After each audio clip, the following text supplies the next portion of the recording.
Well, I hope it made me a better teacher.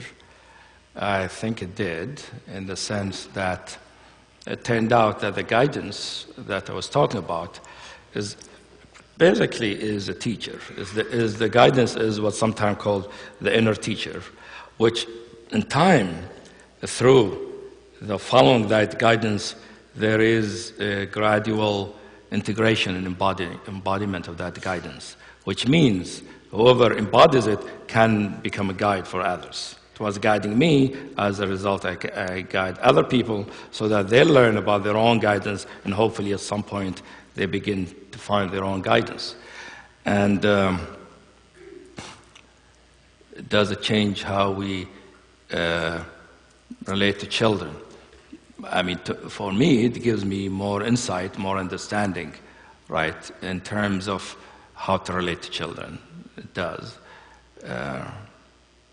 Some of it might be changed from what some people do, but a lot of it is really more common sense, and it's more like a lot of it has to do with recognizing what is the consciousness, the human consciousness that actually goes through childhood and that matures and develops. What are its properties, what are its capacities, and how to best be attuned to those properties and capacities so that they develop in an optimal way. In that sense, it gives some kind of guidance about that. And telling them about our enemies,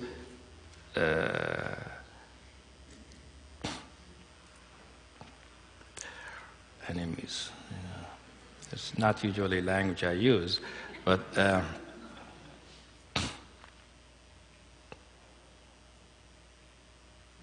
it's what I learned is not just enemies, about all people. Everybody is like me, in the sense we all tend to be lost, ignorant, have a hard time. We have so much trouble already from ourselves, we don't need anybody else to hate us.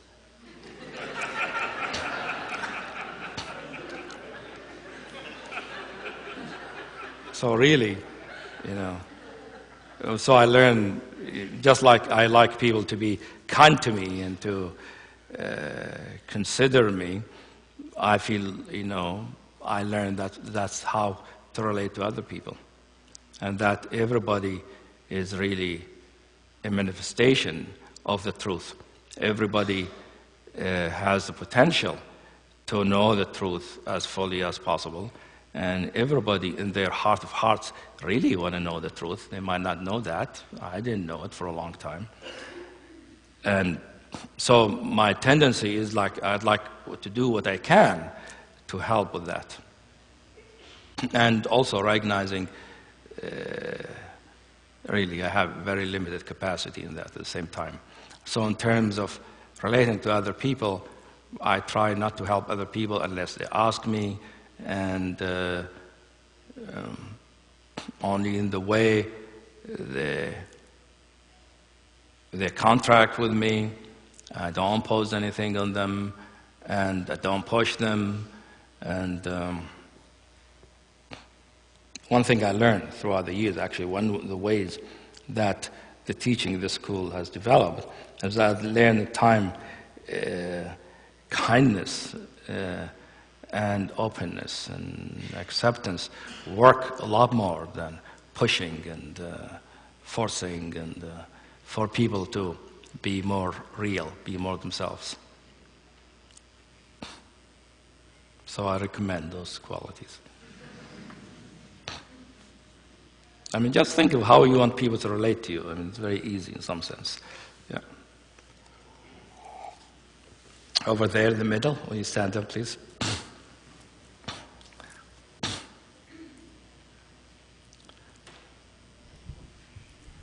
Hameed, I was attracted to this teaching, hearing you speak here years before, and I appreciate the form of the school and the structure of the school, and then hearing you speak about practices and resisting practices and finding your own method or your own inquiry. Could you speak to the tendency, or my tendency anyway, to start to relate to the form and kind of predict what I'm going to find in my inquiry because I've read ahead in the book a bit. Yeah. Well, one important distinction. I did not feel I wanted to find my own practice. I wasn't looking for my own practice.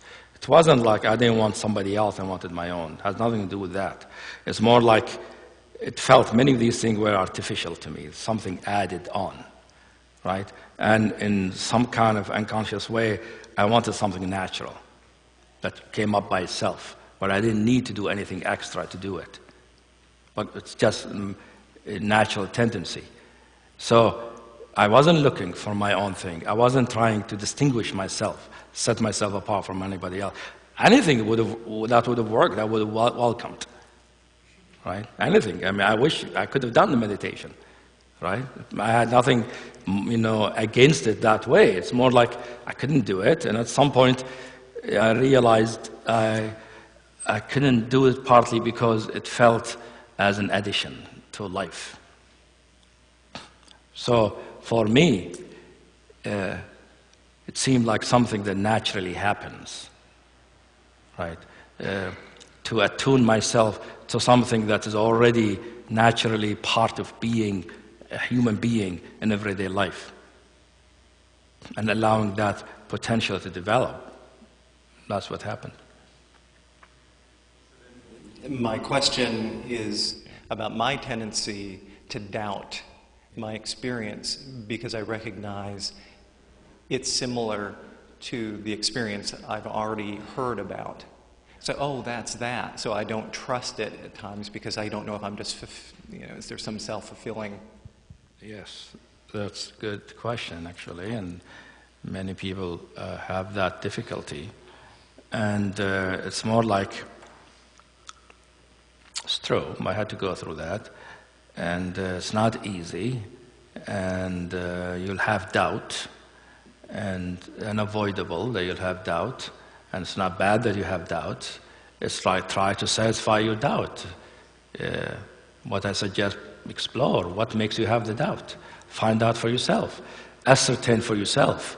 Not so you're having this experience, and it sounds like something you read in a book, and then you're doubting whether it is real or not.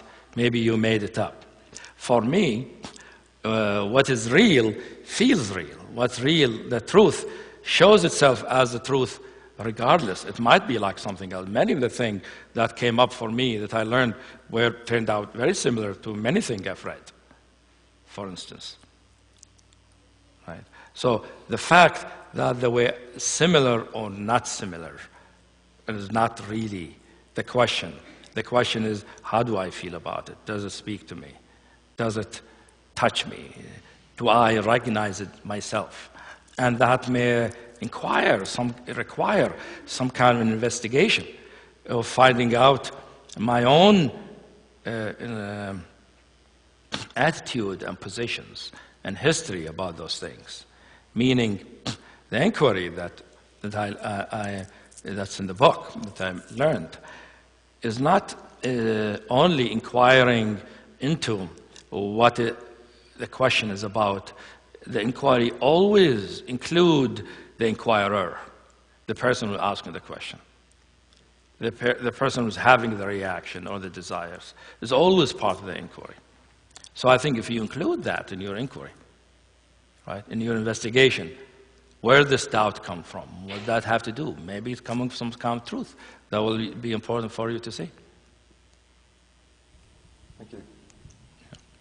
And the truth, who knows? Might be a psychodynamic truth about relation with your father, or might be some deep truth about reality that you sort of intuitively know, right? But you haven't consciously known yet.